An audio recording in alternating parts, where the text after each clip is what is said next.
Hey guys, and welcome to the video. We're going to be discussing the Ahsoka finale and some of the contradictions that took place in the storytelling, so let's dive into the Star Wars news. But before we get started, make sure you hit that subscribe button, hit that like button, and stay up to date with all the movie and streaming news we have going on around here, guys. So guys, before we get started, there's going to be a spoiler alert. Obviously, we're going to be talking about the Ahsoka finale. There's going to be spoilers all over the place. If you don't want to know any spoilers for the finale episode of Ahsoka, then click off, watch the episode, and then come back when you've seen it, guys. But anyway, let's continue on with the article, guys, and see what it has to say about sort of the contradictions and the weird writing within this episode. So, the finale episode of Dave Filoni's Star Wars Ahsoka series on Disney Plus continues to highlight just how terrible the writing is, and nearly every scene contradicts other portions of the series. Yeah, guys, so in previous episodes, they set up plot points, or, they had certain things within certain scenes, and then a couple of episodes later, they would kind of either contradict what happened before, they would throw the plot point out, or they would do something that just completely contradicted what was said before. And it's kind of really strange writing. The writing was really bad all over the place. Thrawn made really bad decisions in the episode.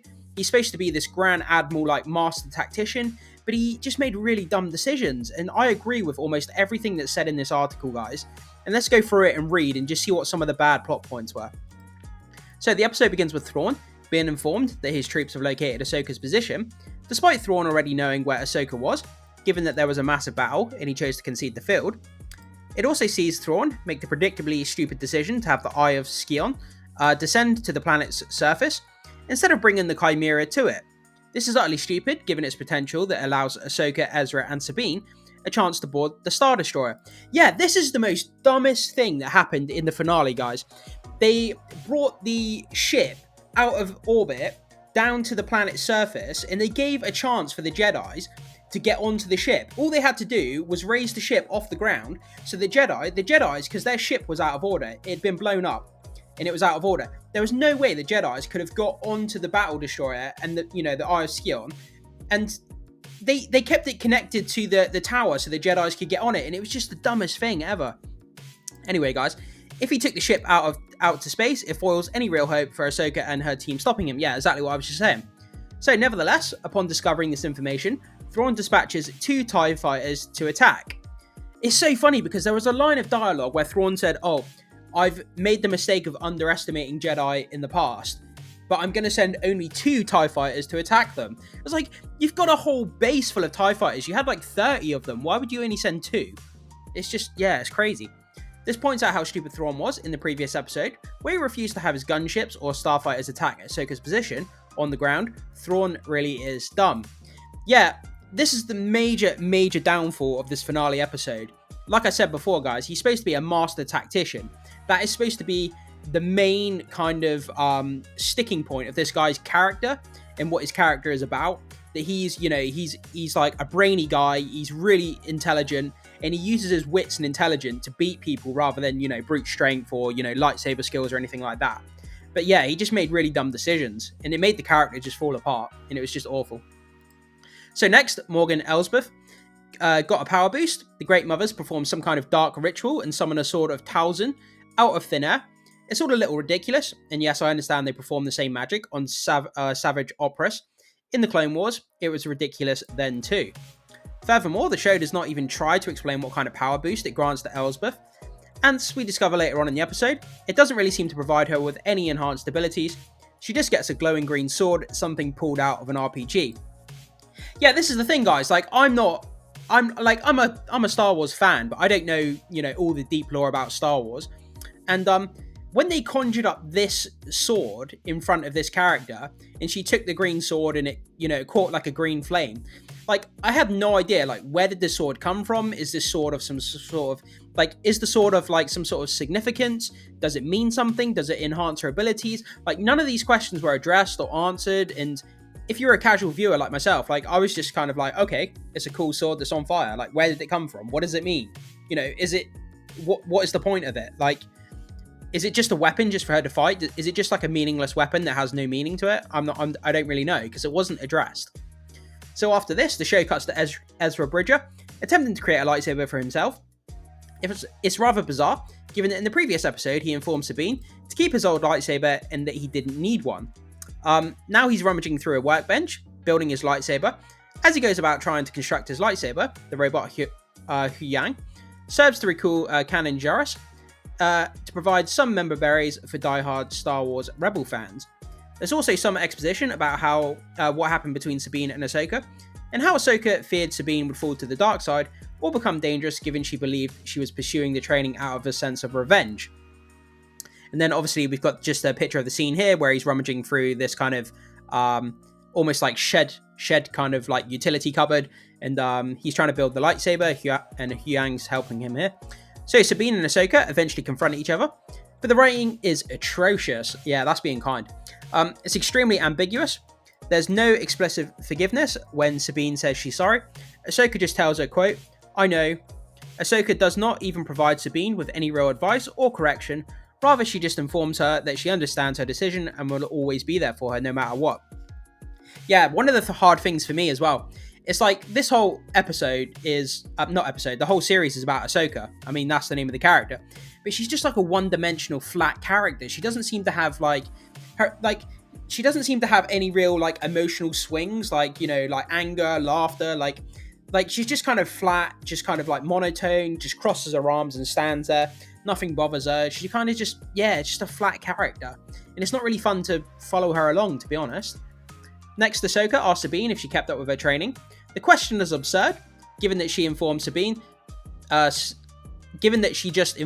that she knew she was taken prisoner by Baylan Skoll, and the show made it abundantly clear she was not training. Yeah, if she's a prisoner, how could she be training if she's a prisoner? Like, it's a dumb thing, isn't it?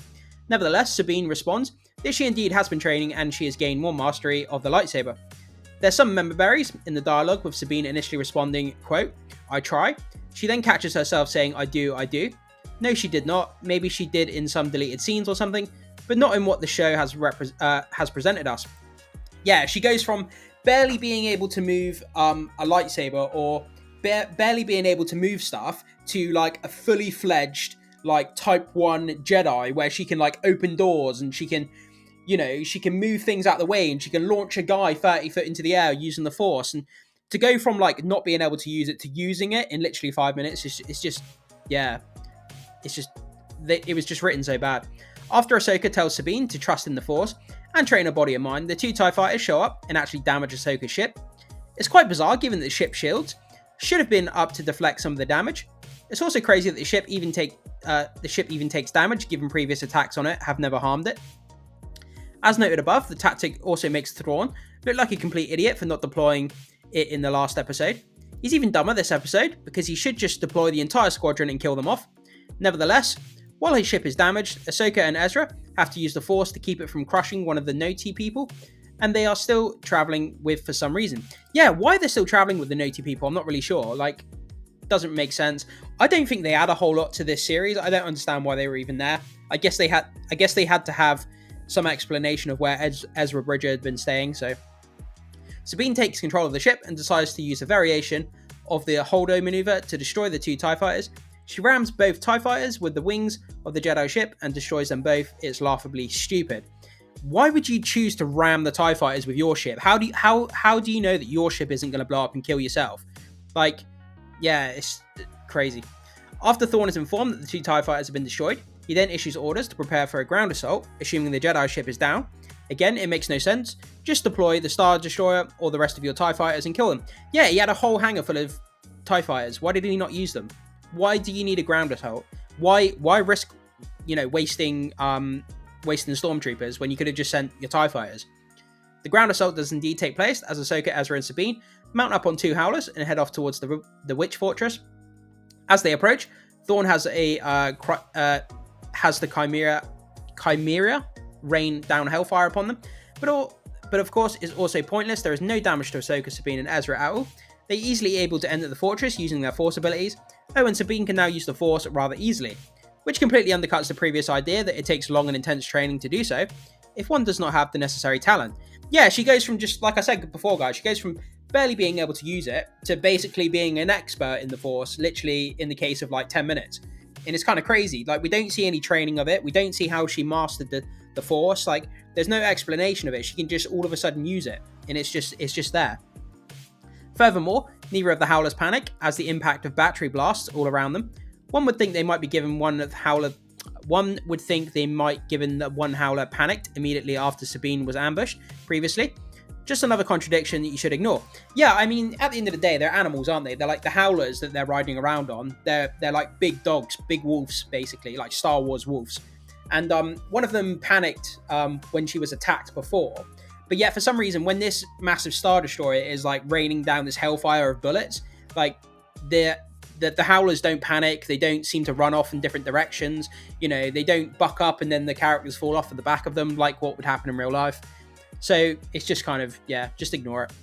After they enter the fortress, numerous night troopers head them off, but they're basically red shirts and they're easy fodder for Ahsoka, Ezra, and Sabine. The Night Sisters do make things a little more difficult as they perform a ritual that turns the troopers into zombies. They keep coming. This forces Ezra, Sabine, and Ahsoka to flee up the fortress to the docking point. Yeah, this is kind of crazy because before the zombies came, obviously you had the Night Troopers. The Night Troopers couldn't hit shit. They were firing at the Jedis, at Sabine, Ezra, and Ahsoka, and they couldn't hit anything. Like, the Jedis were just deflecting all of their bullets, and, you know, the Night Troopers couldn't hit anything. And then they were turned into zombies after they were killed, and then the zombies were even slower and even worse at shooting. Like, they couldn't even hit anything when they were normal. So when they were zombies, they were just 10 times worse. It didn't make any sense, and, like, the way it was portrayed was just stupid. Meanwhile, the ship has now been connected to the Eye of Sion. Elsbeth informs Thrawn, but instead of moving the ship outside the planet's atmosphere, he instructs Elsbeth to commit suicide in order to delay the Jedi, who somehow still have a chance at boarding the ship. This proves utterly stupid given later in the episode, Thrawn turns to the Chimera's batteries on the fortress. He should have done that in the first place. Yeah, I mean, they were on the Witch's Tower. He could have just got the Star Destroyer and just aimed at the tower and just blasted the crap out of it and killed all of them. But he chose not to, and it doesn't make any sense. Regardless, Elsbeth confronts Ahsoka, Sabine, and Bridger. Instead of trying to stop Sabine and Bridger from reaching the Star Destroyer, she chooses to engage Ahsoka in a one-on-one combat, completely ignoring the orders she's given. It's ridiculously stupid. Absolutely. Like, she just takes on Ahsoka here, and then just lets the other two Jedis walk around the back of her, and just walk up to where the Star Destroyer is, where Thrawn is. And it's just, like, it doesn't make any sense. As Elsbeth engages Ahsoka, Sabine and Ezra climb the fortress, are engaged by two super dark night troopers, for lack of a better term. They appear to have Beskar armor as it deflects the lightsaber strokes. The troopers appear to get the best of both Sabine and Bridger.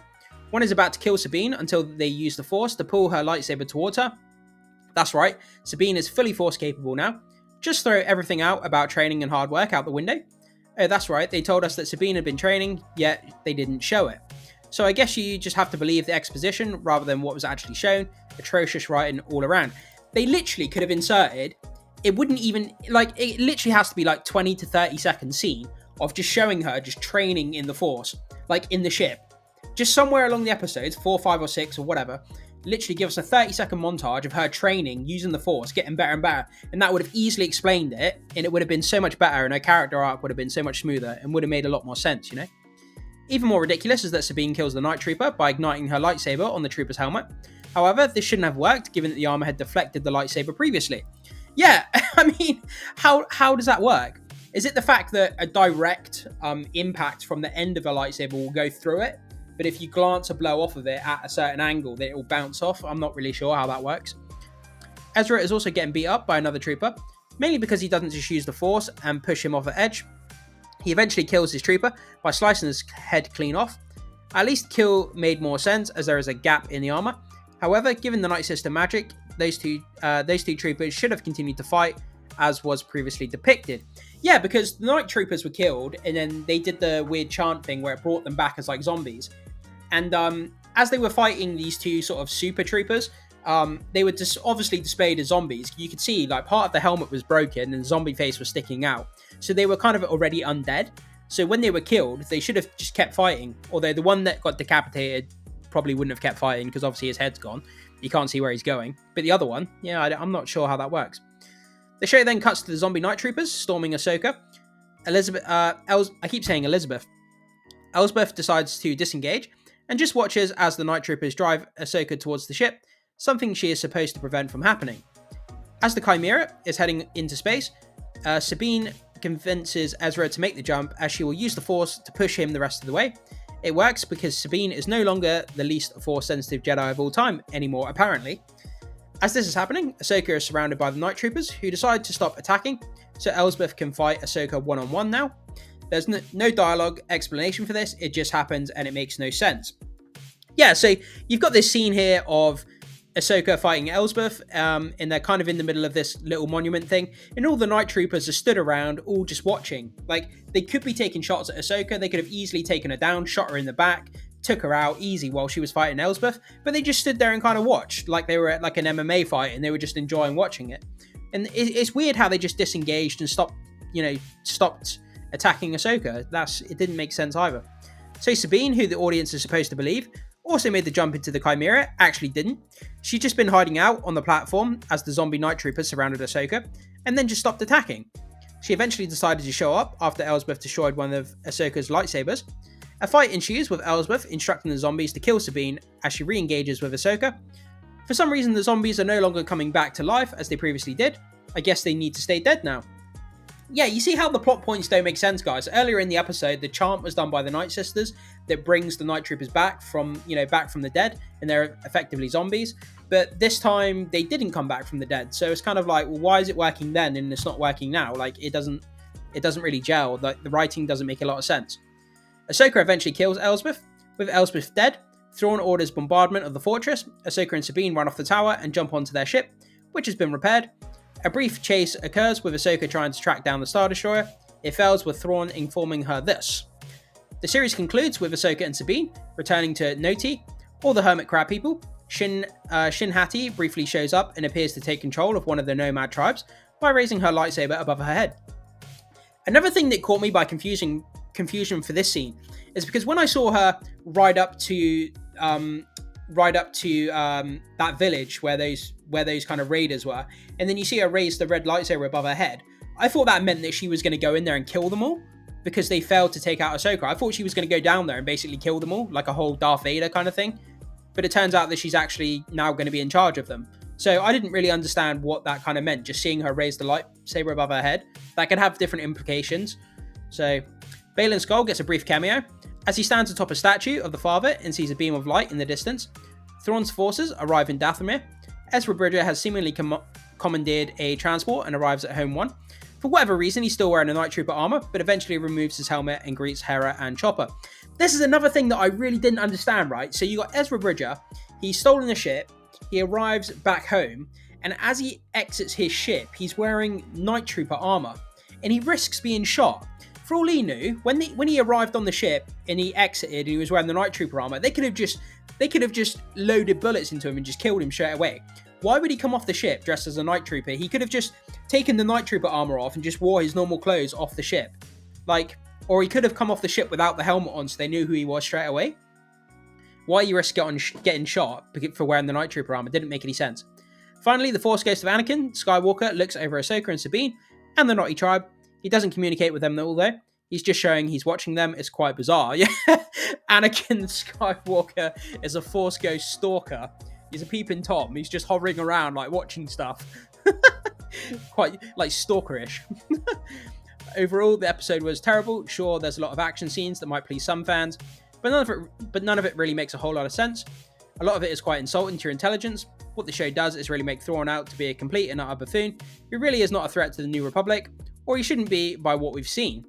On top of that, it does not address Baylan Skoll's story or even really hint at what his aims are, let alone the Great Mothers have planned. What did you make of the Ahsoka season finale? Yeah, guys, there's, I think what they're doing is they're just like, oh, look at this lightsaber fight. Look at this lightsaber fight. Look at these zombies. Look at this. Look at that. Member berries. Like, as long as they they sprinkle some cool lightsaber fights in there. They sprinkle some member berry moments. Remember this character, or remember that Easter egg or this reference. And like, they think that's just enough to keep people happy, just having that kind of stuff sprinkled. But it's like, for some of us who actually like to use our brains, like, we actually like to have a coherent story that makes sense. Characters that, don't just contradict themselves and aren't stupid, and, they actually move the plot forward in a constructive way.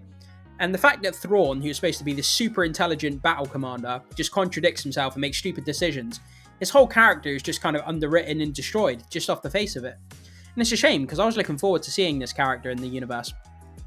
But yeah, guys, so that's kind of where we are. I know it was a bit of a long video, just kind of talking about all the stuff that happened in the finale.